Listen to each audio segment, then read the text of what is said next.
What's up guys, welcome back to my channel. My name's Caton, I'm a loan officer from San Diego, California. And on this channel, I help people just like you learn how to navigate the first-time home buying process. So today, I want to do something a little bit different. Usually, I just kind of make content based on what I'm getting asked from clients or what I see in the comments. But today, I wanted to kind of delve in to what people are asking on the internet. I spent a lot of time specifically on Reddit on our first-time home buyer, and I answer a lot of questions there every now and then whenever I get the chance. And I've been lucky enough to work with a few of you guys from Reddit and help you guys buy homes, so that's super exciting. So I wanted to go in live and answer a few of the questions that people are asking here today. So that being said, let's just jump right on in.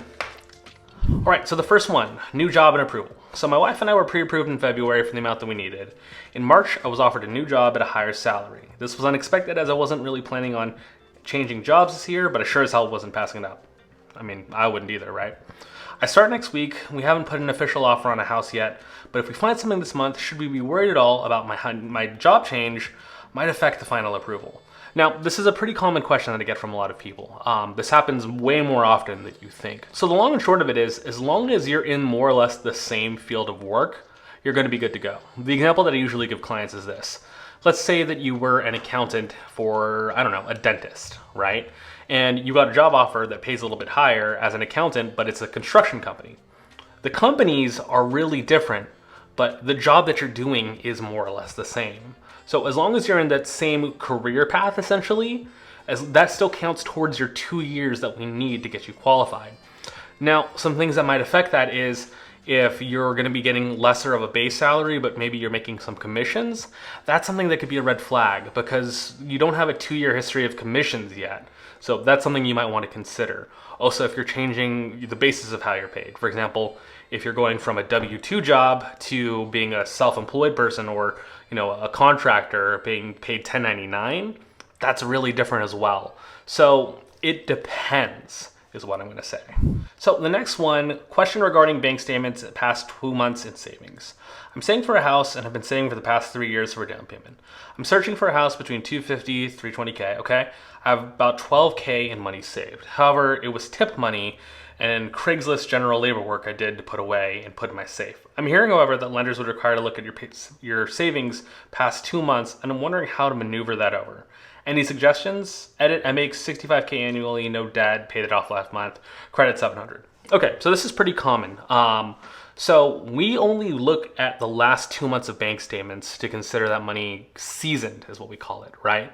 That's all the requirements ask for, that's all it is. So what I would typically recommend, if you have cash from anything that you sold or anything like that, you want to put that in your bank account at least 2 months before then. If not, then it's going to be a little bit more difficult to source. And cash deposits are the worst things to source because you kind of have to track down where that cash came from. And as you can imagine, that gets pretty difficult. Some things that I found, if you were selling things, you would need obviously a proof of sale, some sort of receipt, as well as comparable sales for that exact item, right? For example, if you said, oh, I sold a Camaro for $2 million and that's why I have $2 million in cash. Well, we're gonna look and see, okay, where are the comparable Camaros for the same make, model, year, and find it's only 3K or whatever, $30,000. That's gonna raise some red flags as far as money laundering is concerned. And that's where the concern comes from for those 2 months of bank statements. You wanna make sure that you're not laundering money here.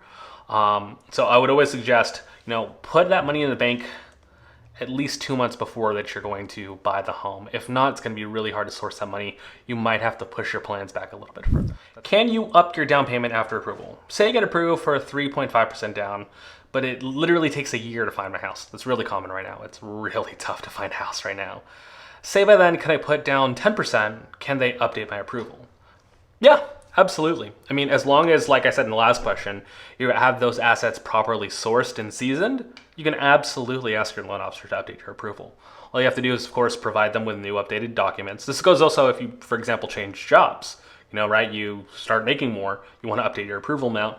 Just, call your loan officer, send them an email, send them, for this case, he's going to need a bank statement showing that he has that money. For the other case, a job offer letter and at least a pay stub for the new job.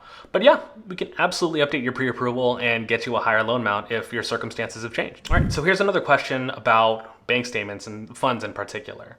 Transferring money. So can I transfer money from my savings to my checking account without the underwriter saying something? It's for closing costs. And after closing, is it okay for my family to help me and put money into my account? So this is a pretty good question, and it ends up usually being a little bit more work for your loan officer and maybe their processors. But you can absolutely transfer money between accounts. Basically, we're just going to need 2 months of bank statements for those accounts as well. And the same rule applies, right? If you've got big deposits from those accounts, we're going to need those sourced too. So just keep in mind, if you're trying to move some money around, that's absolutely okay. We just need to get those 2 months bank statements from those other accounts and make sure there's no crazy big deposits in there as well.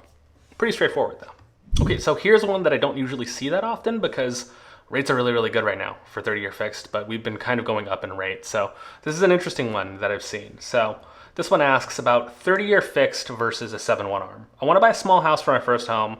I only plan on staying there for a few years and getting something bigger, possibly not even the same city. I'm strongly considering a 7/1 ARM due to having a lower monthly mortgage locked in for the first 10 years. Any advice? So in this particular case, he breaks down the numbers and kind of shows what the difference in payment's going to be. It doesn't really look like it's going to be a monumental difference. I mean, the rate is a little bit lower, sure, but I mean, you're talking about $14 a month in difference for this particular scenario. And personally, for me, I don't feel like that's big enough of a difference. But, if he's actually going to stay in that home for 7 years and maybe sell it, I think that's actually going to be a good idea. Because at 7 years, the difference between a 3.625 versus a 3.375 is probably going to have a pretty significant difference as far as the amount of principal that gets paid off. If you're only worried about monthly payment, I don't think this is a good idea. First-time homebuyer DTI questions. Hi folks, I'm considering buying a house as a primary residence for my wife and I. We got married in December, and we're looking at houses. We have a combined income of $300,000 before taxes. I take out 40% of that for my taxes, generally conservative with my money and saved up quite a bit. What should be the price point of houses we should be targeting? We live in California. Hey, I'm from California, where prices are generally high. That's super true, especially if you're in like the Silicon Valley area. It's crazy out there. I'm in San Diego and it's crazy. I'm new at this and want to have money left over for savings, expenses, and entertainment. The thing that I'm suggesting right now, because the market is pretty crazy, get your, whatever your max loan amount is for your pre-approval, or rather your purchase price, and go about 100, maybe even 50,000 at the most below that amount, because you're going to be caught in a multiple offer situation. Now, when you're getting pre-approved for a home loan, you're really getting pre-approved for a payment, because debt to income is going to be the most important thing here. I think for somebody who's making $300,000 before taxes, you're probably going to be in a good situation. Obviously, you said you take out 40% for your taxes, so I don't know if you're writing off a lot of stuff either. So there's a lot of things that could be in play. He says right here, obviously, average for all the bills adds up to about $3,500 a month. So you've got a lot of expenses, but you make a lot too. So that's kind of something that plays in your favor here. He's trying to stay at the 10% down mark, so he doesn't have to do with jumbo loans. He's got a lot of cash to put down, but he doesn't want to put more than $100,000 down. You've got a lot of options, essentially, is what I'm saying here. I would say really look at your budget, right? Because the thing is with loan approvals is we're basing your approval off of your gross income, not your take-home income. So you're gonna have to really sit down with your budget and figure out, okay, if this is my monthly payment, these are all my bills, how much I'm going to be left over with after taxes to live a comfortable life. And I think that's only the decision that this person's gonna have to make here. I'm not gonna make any comments on how much I think he's gonna get pre-approved for necessarily, but that's what I would say. Alrighty, one more, and this is a pretty good one. Pre-approval help, transitioning to self-employment. We just talked about this one.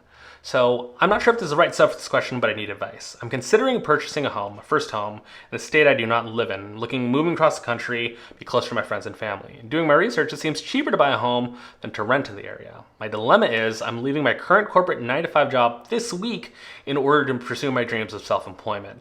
I'm gonna stop right there because I'm sure there's a lot to unpack here, but in doing that, you're gonna be basically resetting that 2-year mark in order to get qualified, because being self-employed has so many other things going on. Obviously, you're the owner of your business now, so you've got a ton of expenses, especially in your first few years where the business is mostly volatile.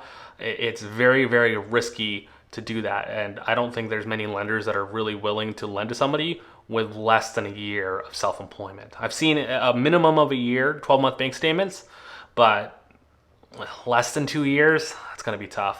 For this person, I mean, personally, I would recommend if buying a home, you need to do it, stay at your 9 to 5 job, buy the home, and then later on pursue your dreams of being self-employed, or transition slowly, like working your 9 to 5 job and, kind of start your business on the side, maybe do something like that. But jumping straight in to being self-employed, you're not going to be able to qualify to buy a home. It's just unfortunate, but that is what it is. Alrighty, so that's all the time I've got for today. I've obviously got to get back to work and deal with some applications here, but there's some really good questions here, and I think it hopefully will answer a lot of your guys' questions, because if people on the internet are having these questions, you people on the internet are probably having these questions as well. So this was my kind of experiment with trying something new. I hope you guys enjoyed it. If you did, make sure you leave a comment and let me know if you have any questions that you'd like me to answer. I think it'd be fun to do a video answering some comments from my YouTube channel as well. But anyways, guys, thanks for watching. If you like this, hit that like button, hit subscribe for the algorithm. I'm so close to 1,000. Please, I need to get there. But anyways, hope you enjoyed it. See you on the next one. Bye.